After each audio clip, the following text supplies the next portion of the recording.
Mga kwento ng lagim.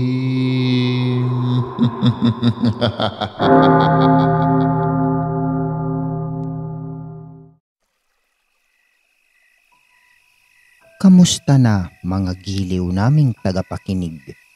Maaari po kayong mag-send sa amin ng mga kwentong katatakutan at pwede po kayong mag-like at mag-comment kung nasang lugar po kayo para ma-shoutout po namin kayo sa susunod naming kwento. Maraming salamat mga giliw naming tagapakinig. Don't forget to like and subscribe our channel para palagi po kayong updated sa mga kwentong katatakutan. Shoutout po muna tayo sa mga ating listener. Kay User NU dito sa Baltimore, Maryland, USA. At kay Jove 8117. Hello po, San Miguel, Bulacan po, listening from Dubai. At kay Roselyn Pipito. At syempre, doon sa mga listener po natin, maraming salamat po mga giliw naming tagapakinig. At kay Hermie Metoda, watching from Antipolo. Kay Renato San Pedro, Malolos, Bulacan po ako. Again, maraming salamat sa mga giliw naming tagapakinig. Mapanglaw, tahimik, tanging ang paggaspas ng malamyang mga dahon at huni ng mga nababalisang kuliglig ang maririnig sa paligid. Nang mula sa madilim na sulok ay sumulpot ang isang munting anino. Marahan ng pagkilos, tila nag-iingat. Luminga at pinakiramdaman ng paligid. Maya-maya ay isang dalaga ang dumaan. Bit-bit ang batya ng labahan. Pakanta-kanta pa. Napahinto siya nang makita ang munting nilalang. Nabitawan niya ang batya at napatakbo habang sumisigaw.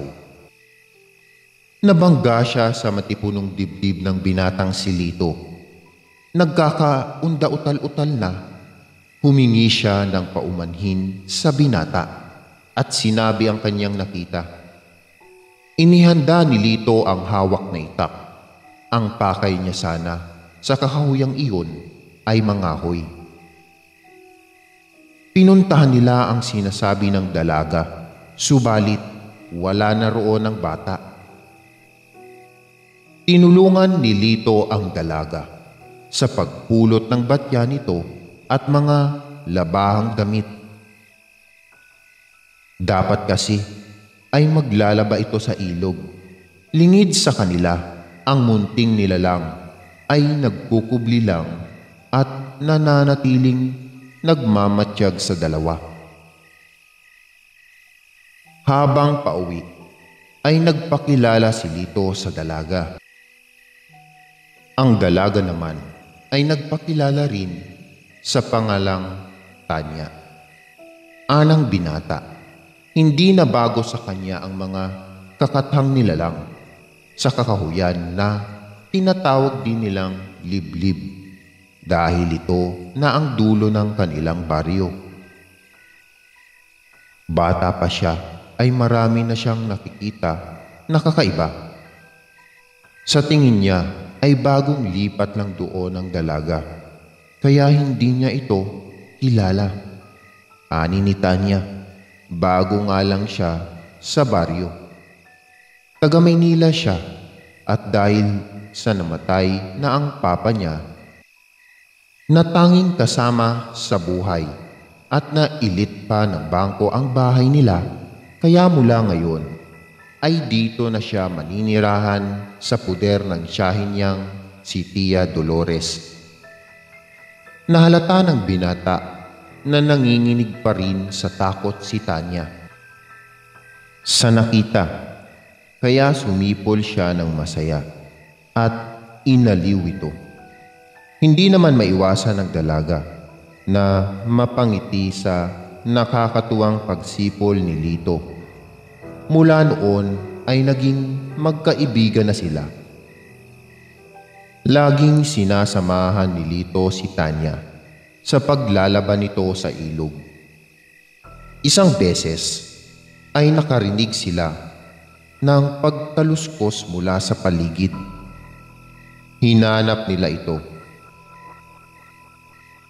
Naramdaman ni Lito na nagmumula sa likod ng malalagong halaman ang kaluskos.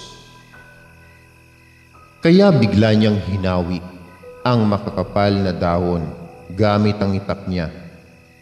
Doon ay bumulaga sa kanila ang isang munting nilalang na sa tingin niya ay nasa edad 2 o 3.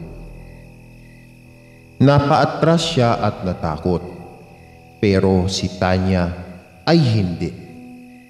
Awa ang naramdaman niya. Lalapitan sana niya para kausapin. Ngunit pinigilan siya ni Lito at sinabing hindi ordinaryo ang bata.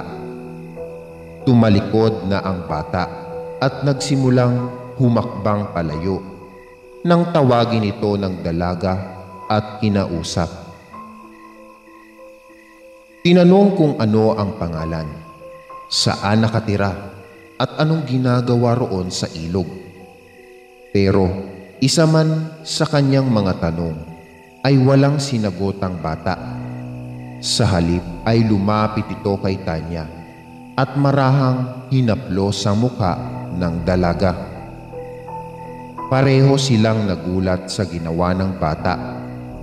Pero para kay Tanya, hindi lang pisngi niya ang nahaplos ng bata, kundi maging ang damdamin niya.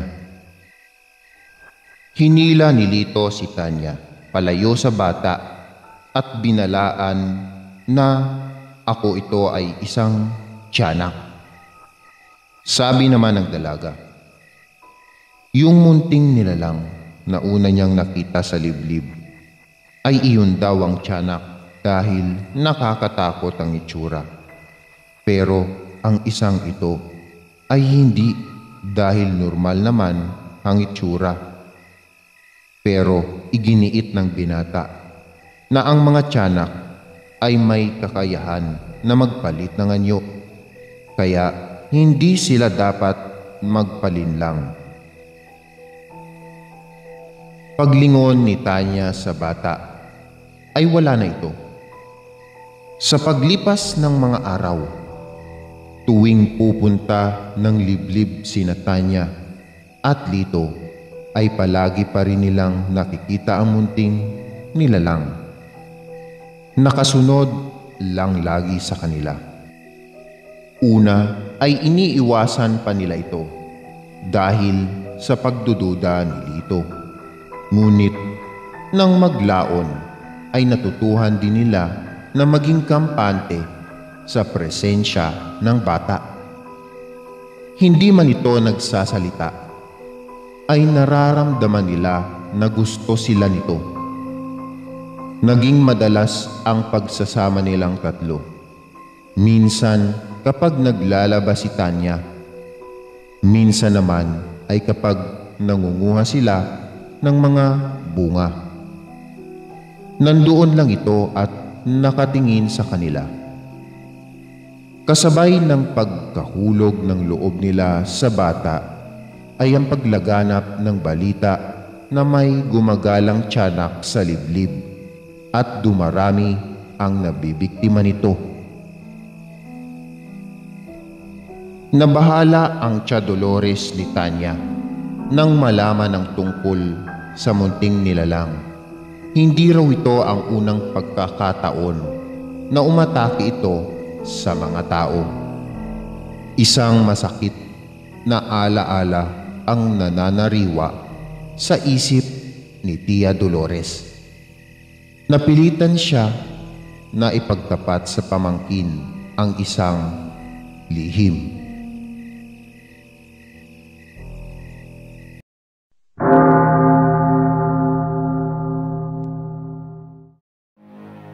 Maraming salamat mga giliw naming tagapakinig. Huwag po nating kalimutan mag-subscribe at mag-like ng ating channel para sa mga kwento ng lagi.